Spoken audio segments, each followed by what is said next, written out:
Okay, so in this video, um, I'm going to go over this motor. It was sitting in the background, and it came off of the 12-inch burp sub that I did a video on.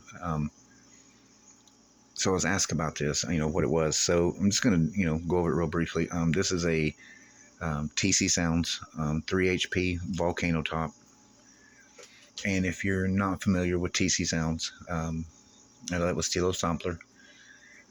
He was a great engineer and designer. He did a lot of work for other, brand names, other companies as well. Designed a lot of their drivers. He did a real popular driver for Bob Carter back in the day. And, he did a lot of free clips as well.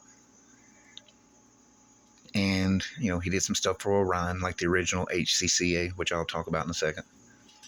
But anyways, this is a triple stack. It's a triple slug motor. It's still got the serial number and all that on it. But this came off of a 15-inch Eclipse titanium. And that's still, still got the motor boot for it with the logo embossed in it. And this, again, was a 15-inch. It had the TI frame on it. And it used, let's see, an 8-layer all copper coil in it. It had a fairly nice winding width to it. And I think it was a single 10-inch spider setup in it with a spacer. And those utilized, the aluminum cones, solid aluminum, and had like a really fat surround, and the surrounds were really chewed up on this, so that's why I had tore it down. But as the voice coil came up, it had an actual collar on it.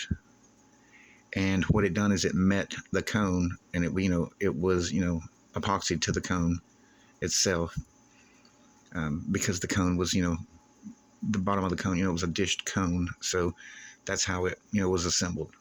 They sound great. I just wasn't really a big fan of the really fat wide roll surrounds, but that was like the thing back then, like it was the start of the thing back then.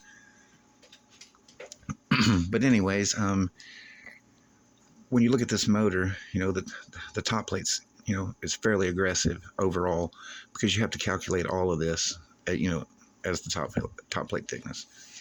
It's a single pole vented. There's no perimeter venting on it, and about halfway or so up the pole, it's straight, and then it flares out. As you can see, it tapers out. It's flared out. So it's got a lot of pole venting to it.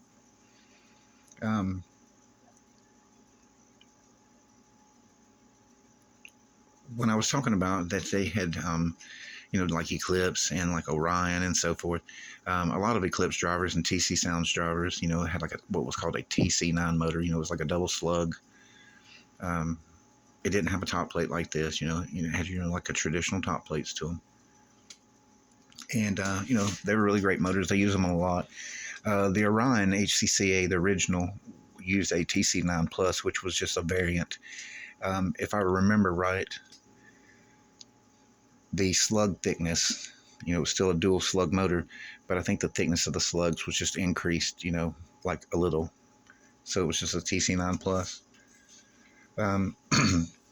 Also, I think it was, if you guys even remember, like Shocker Mike, he had a variation of a TC9 or TC9 Plus. I think I got several back there that I think they were called the Shocker Super Extremes. And, I've got some SIGs and so forth. But, it was just a popular design. Those motors were a popular design as well. So when I said this, had like a TI frame, they also had a version of this, like the Axis. It was a different basket that utilized as a big spider landing too. But, they had machined and threaded holes in the top plate that went through the top plate. And when, you had the basket, a full assembled, drop-in, already mounted in the basket. And when you set it down, you just lined up the holes in the basket and put the bolts in it, and that held the top assembly on it. And then they had some too with like QCA rings, that threaded rings on them and so forth.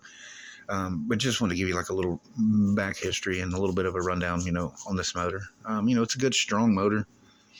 They're well designed and put together. And some other manufacturers did something similar to this. I think Scott might have still been at RE. Excuse me, at the time. I'm pretty sure. And the old Triple X motors used like a tapered top plate as well.